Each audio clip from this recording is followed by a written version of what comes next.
ഈ വീട്ടിലെ വെറും ഒരു അടുക്കളക്കാരി. അവൾക്ക് വേണ്ടി ആശുപത്രിയിൽ ഇങ്ങനെ ഉറക്ക വിളച്ച് ഒരു ഭ്രാന്തനെ പോലെ നിൽക്കേണ്ട കാര്യം നിനക്ക് എന്തായിരുന്നു? അതിനും മാത്രം എന്ത് ബന്ധമാണ് നിങ്ങൾ തമ്മിലുള്ളത്? ഞാൻ മാത്രമല്ലല്ലോ, ദക്ഷയും കുറച്ചു നേരം എൻ്റെ കൂടെ ഉണ്ടായിരുന്നില്ലേ? ചിന്നു എൻ്റെ സ്റ്റുഡൻ്റ് അല്ലേ?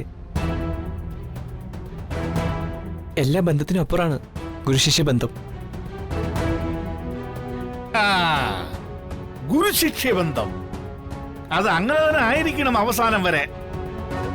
ഈ നാട്ടിലെ ടിവിയിലും പത്രങ്ങളിലും ഒക്കെ നിറഞ്ഞു നിൽക്കുന്നത് നീയും ചിന്നുവും തമ്മിലുള്ള റോമിയോ ജൂലിയറ്റ് കഥകളാ. നാടകത്തിലെ റോമിയോ ജൂലിയറ്റ് ബന്ധം പോലെ നിങ്ങൾ തമ്മിൽ അനശ്വര പ്രേമമാണെന്നാണ് പത്രങ്ങളൊക്കെ വിളിച്ചു പറയുന്നത്.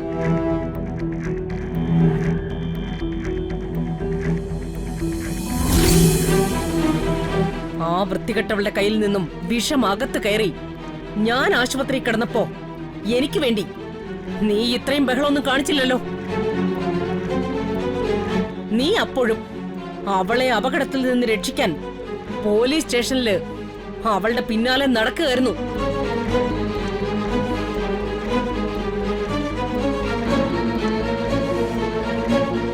അന്ന് നിന്റെ ഉള്ളിലിരിപ്പ് ഞാൻ തിരിച്ചറിഞ്ഞില്ല. പക്ഷേ ഇന്ന് നിന്റെ ഭാവമാറ്റം, ആ പെണ്ണിനോടുള്ള നിന്റെ അനാവശ്യമായ അടുപ്പം, എല്ലാം എനിക്ക് മനസ്സിലായി. അതൊന്നും ഞാൻ അനുവദിച്ചു തരില്ല. നിന്റെ മനസ്സിലിരിപ്പ് എന്താണെന്ന് എനിക്ക് ഇപ്പൊ അറിയണം. അമ്മ ചോദിച്ചത് കേട്ടില്ല മഹി, അതിന് നീ സമാധാനം പറഞ്ഞേ പറ്റൂ.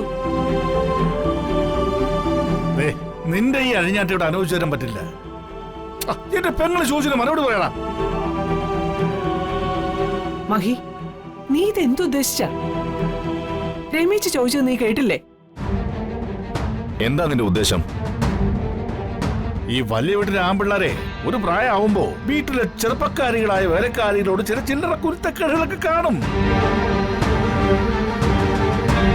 അത് ഇലയ്ക്ക് മുഴുവൻ കേടില്ലാത്ത രൂപത്തിൽ അതൊക്കെ അങ്ങ് ഒഴിവാക്കി വിടണം. നല്ല സംസ്കാരം. അമ്മാവന് അനന്തരവന് കൊടുക്കാൻ പറ്റിയ ഉപദേശം. മതി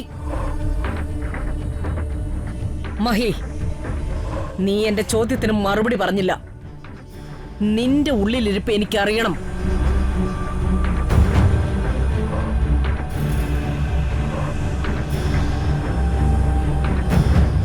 എൻ്റെ ഉള്ളില് ചിന്നുവാണ്.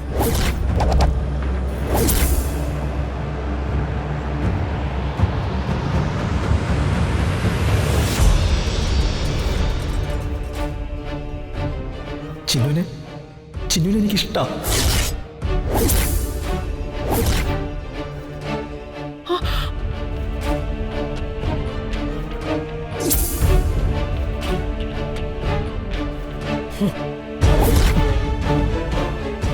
നീ എന്താ പറഞ്ഞത്?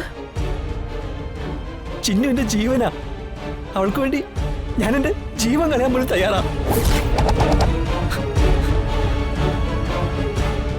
അത്രയ്ക്ക് ഞാൻ അവളെ സ്നേഹിക്കുന്നുണ്ട്.